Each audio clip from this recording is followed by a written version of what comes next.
पटेल, मानिकपुर से वीर सिंह पटेल और प्रतापपुर से विजमा यादव, इलाहाबाद पश्चिम से अमरनाथ मौर्य को इस बार उतारा गया है चुनावी मैदान में। इस वक्त की बड़ी खबर आपको हम बता रहे हैं। तो सपा ने 12 प्रत्याशियों की सूची जारी कर दी है। इस वक्त की बड़ी खबर, रायबरेली से आरपी यादव सपा प्रत्याशी के तौर पर उतारे गए हैं। चित्रकूट से अनिल पटेल को उतारा गया है।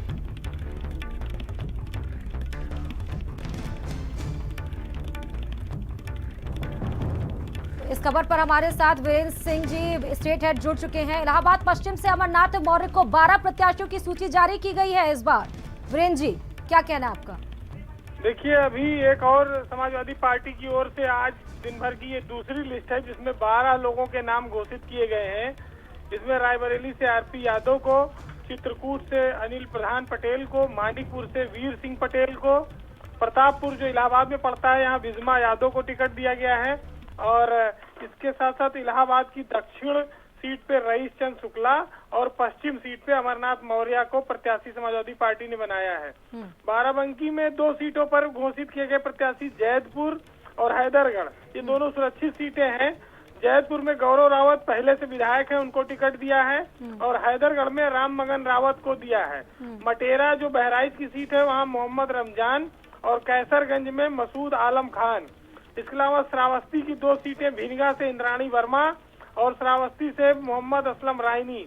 मोहम्मद असलम रायनी बसपा के विधायक थे और वहां से वो टूटकर समाजवादी पार्टी में आए थे, उनको आज समाजवादी पार्टी ने टिकट दे दिया है।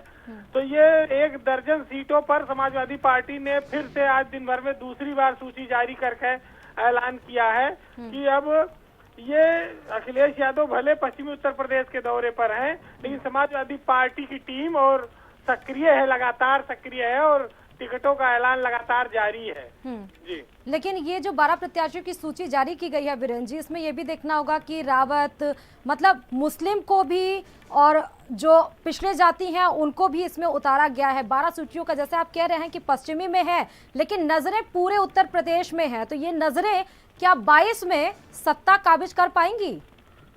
देखिए, ये जो सूची है इसमें जातीय कॉम्बिनेशन पर काफी ध्यान रखा गया है, इसमें कोई शक नहीं है। और सिर्फ अगर मोहम्मद असलम रायनी को छोड़ दीजिए तो जो भी पार्टी के जो पुराने वर्कर हैं उन पर भरोसा जताया है अखिलेश यादव ने, क्योंकि असलम रायनी राज्यसभा के वोट के समय समाजवादी पार्टी के साथ आए थे और उन्होंने सपा के उम्मीदवार को बसपा में रहते हुए वोट किया था राज्यसभा में। तो इससे स्वाभाविक है कि एक उसके बाद उनके साथ आधा दर्जन से ज्यादा विधायक टूटकर अखिलेश यादव से मिले थे, तो उनके प्रति कमिटमेंट जो भी था पार्टी का, आज उनको टिकट देकर पूरा कर दिया गया है। और इसके अलावा आप देखेंगे तो चित्रकूट से लेकर रायबरेली से लेके और बाराबंकी, इलाहाबाद पर सब जगह पर, कैसरगंज, बहराइच, सब जगह पर पार्टी के वर्करों पर भरोसा जताया गया है। जी, और ये कहीं ना कहीं नाराजगी भी थी अखिलेश यादव से कि कार्यकर्ताओं को वो टिकट नहीं दे रहे हैं, बाकी दूसरे दल बल से जो आ रहे हैं पार्टी में उनको ही टिकट दिया जा रहा है। तो कम से कम वो नाराजगी इस 12 प्रत्याशियों के जरिए वो दूर करने की कोशिश की है अखिलेश यादव ने, हम देख सकते हैं ऐसे। देखिए, बिल्कुल टिकट के दावेदार बहुत सारे लोग होते हैं, लेकिन टिकट किसी एक को ही मिलता है। और ये बात भी सही है कि दूसरे दलों से जो विधायक आते हैं या बड़े नेता आते हैं तो वो कमिटमेंट के साथ आते हैं कि विधानसभा चुनाव में उनको टिकट मिले। ये कई बार राजनीतिक दलों के सामने ये चुनौती होती है कि वो कैसे इस स्थितियों को संभाले। आज समाजवादी पार्टी और भाजपा में सबसे ज्यादा लोग हैं जो टिकट मांगते हैं और टिकट न मिलने पे लोग विरोध प्रदर्शन कर रहे हैं। अखिलेश यादव के सामने भी ये चुनौती आई है, लेकिन उन्होंने अपने कार्यकर्ताओं पर भरोसा जताया है और बहुत कम जगहों पर टिकट का परिवर्तन किया है। अभी बहुत सारी सीटों पर देखिए, करीब अभी 250 के लगभग टिकट घोषित हो पाए हैं।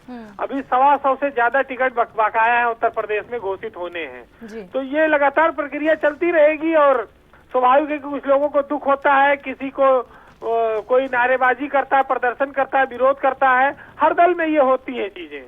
जी, बिल्कुल, किसी के मन मिल पाते हैं, किसी के मन नहीं। लेकिन रायबरेली जो 12 प्रत्याशियों की सूची जारी की गई है वीरेंद्र जी, उसमें रायबरेली सीट बहुत महत्वपूर्ण नजर आ रही है। रायबरेली से जहां सपा ने आरपी यादव को उतारा है, वहीं कांग्रेस भी बिल्कुल टक्कर दे रही है और बीजेपी भी। देखिए, कांग्रेस का तो रायबरेली से गढ़ रहा है। सोनिया गांधी वहाँ से सांसद हैं आज भी, एकमात्र सांसद कांग्रेस की उत्तर प्रदेश में है वो।